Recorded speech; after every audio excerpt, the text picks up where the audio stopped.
حضرت بلال سیدنا محمد رسول اللہ صلی اللہ علیہ وسلم کے دامن سے وابستہ ہوئے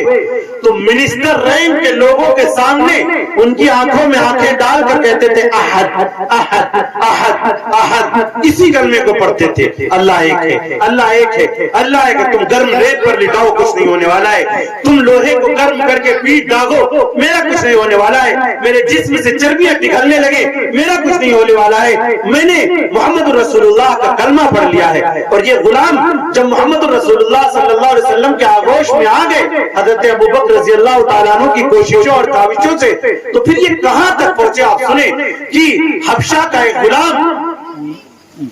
ہمارے لیے تو سروں کا تاج ہے، ہمارے ہزاروں کروڑوں خوبصورت ان کے اوپر ہر آن قربان، لیکن حبشہ کی نسل کے کالے کلوٹے اور غلامی کی حیثیت رکھنے والے، لیکن جب محمد رسول اللہ کے دامن سے وابستہ ہوئے